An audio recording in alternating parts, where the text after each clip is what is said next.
I'm sitting down with former Premier and former Lord Mayor of Brisbane, Campbell Newman. Now, we've just said that the federal government has a few problems in its ranks, a bit of dissension, and Trevor Evans has this morning indicated that he's going to be happy to cross the floor and really believes that the federal wing of the coalition should abandon its election and campaign promises to the electorate upon which it was elected, to have a plebiscite and go ahead and get this issue settled once and forever. What do you think about that? Well, I'm outraged by what he's done today on the front page of The Australian.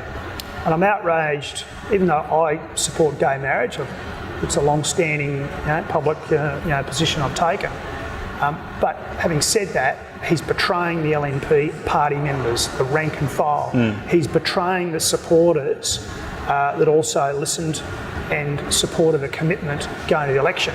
So, if he was out there, say, hypothetically, going into bat for a plebiscite in the yes case, well, he would have my support. But doing this, is frankly a rotten act.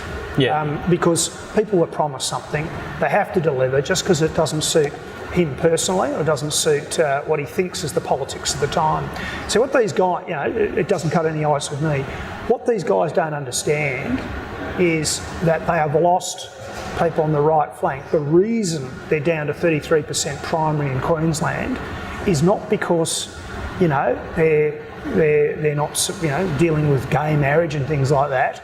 The reason is because they've lost a whole chunk of people, particularly people who are 50 plus in age group. They've lost them to Bernardi and One Nation. That's where they've gone. It's there in the numbers for all to see.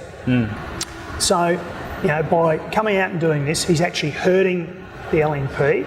He's hurting himself, and he's not doing anyone a favour. He's helping Bill Shorten. I don't know why he doesn't get that. And Bernardi and Hanson. He's driving people away from he's driving people away. And and look, again, I feel like I'm an honest broker on this one because I do support his position. I don't support what he's doing though. And it's a betrayal. And he's going to suffer. It'll be interesting to see if he gets people contributing to his campaign. I think he's going to have a challenge. It'll be interesting to see if he has people who will man his polling booths on election day. I think that will be a challenge. And I'm sure he can talk to his own sort of inner city clique all he likes. He'll tell him what a great job he's doing and what a courageous stand, but it's delusional. Now, at the recent LNP convention in Queensland, there was a motion to withdraw Australia from the Paris Climate Accord, which arguably achieves nothing for the climate, but does a great deal of damage to Australia economically. And the motion was voted down with speakers saying that the reason we should vote this down is so that we don't embarrass the leader and the party. Is that a good reason to support bad policy? Look, I think I've just got to answer this more about the whole climate change thing. I've been prepared for the last 10 years to give the whole thing the benefit of the doubt. In other words, I suppose I was on the side of, something's going on. But as time goes on, my position gradually but inexorably has come back from that. And I'll tell you why. I mean, I did this myself a few weekends ago. I did a search online. The National Library of Australia has this great resource called Trove, where you can look at digitised newspapers from going back a couple of hundred years. Wow. And so, I was just doing some stuff about greenhouse effect and global warming and things like that. Well, I pulled out the most amazing articles from 1987. The Maldives was going to be underwater by now, according to the newspaper articles back then. Ironically, one of these campaigners for the Great Barrier Reef, I think he's from JCU, he was saying back in 87 that global warming or climate change or greenhouse was going to be good for the Great Barrier Reef. He's saying something different now. They really just don't know, do they? Well, they don't know, and they made all these sort of predictions back then, they're still making predictions, just the same faces, the same people, and yet they were wrong then. Now, I guess where I am these days, I don't quite have the solution to how we deal with this, but I don't think for a moment that we should be shutting down our important manufacturing industries, our metal processing in Townsville and Gladstone. I think we've got to back our coal industry very firmly. And I don't think renewables are the answer to our electricity price challenges at the moment. In fact, solar panel feed-in tariffs, they're the exacerbator. The renewable energy target, and yes, the network charges are the things that are driving high electricity prices. And, South Australia is conducting a wonderful experiment for the rest of Australia to see how you can, A, make your electricity unaffordable, B, drive business and investment out of a state, and C, create a high unemployment and an economic basket case. So let's watch that one with interest. So long answer, I'm not sure. I guess I was disappointed the party members wouldn't make a stand there, but I think this thing potentially is gathering momentum. I don't want to see Australia hurt economically. Look, what I was really disappointed with was, look, if you really believe the reports of the climate alarmist scientists allegedly saying Armageddon's coming if we don't make electricity more expensive, then fair enough, just vote for it for what you think are intellectual reasons. But for the political appearance of not wanting to contradict a bad policy by the Prime Minister, I think that's a terrible reason to inflict the misery on the Australian public that higher, exorbitant, not just slightly higher, exorbitantly higher electricity prices.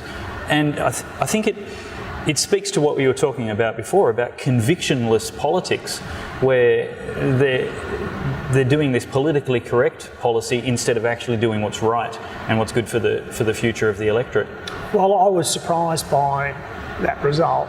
I thought they would have, as a convention, had a completely different view. And I think your reflections may be quite accurate. And again, that's why people are going to One Nation and Bernardi, because they're calling it straight. I mean, it's no secret I've said that Malcolm Turnbull should go. I said that several weeks ago. My position remains unchanged because of his move to he's taken the Liberal Party to the left. No doubt that makes people like Trevor Evans happy. That's why the party is in serious internal. Do you think there's a shred of possibility that he will nobly do what's best for the party and the nation and withdraw? I fear that there's little chance of that, but he should. And the reason I say it is, and going back to one of your earlier questions, I was absolutely prepared to do that in late 2014 because I knew what the polling was on me. I was sort of the pinata, pin-up sort of for the and still I don't know. I actually don't know about that in terms of the community and the polling. Well, you certainly are in the rhetoric. From before the campaign, throughout your entire government, and ever since your government, if anybody wants to, on the left, if they want to, that's the left. But we shouldn't. The thing is, they say the Newman idea, but that's the thing. That's one of the mistakes that we make on the Conservative side of politics. Sadly, we're prepared to believe what the left say about our own leaders and political figures. But look, I was prepared to resign. I didn't know that. And it's in the book. I made an offer to Bruce McIver, and essentially the campaign said, well, I'm clearly the problem. How about we organise that I would have retired gracefully in November or December 2014, and that would have allowed the LNP parliamentary team to pick a new leader. It would have been Tim Nicholls, in my view, and I think he would have had a very good chance of winning the state election. And they said no. And they said no, and I think that was because they didn't want Tim Nicholls to be the leader. That's only a personal assertion. All right. But you'd have to ask Bruce McIver about that. Yeah, missed that chance. He was last week. We'll come back for the final segment with Campbell Newman, so check out that video. Thanks for watching. If you really enjoyed that video, please give it a thumbs up and subscribe to my channel. Have a look at this great video next, and check out the website for even more interesting articles and episodes later.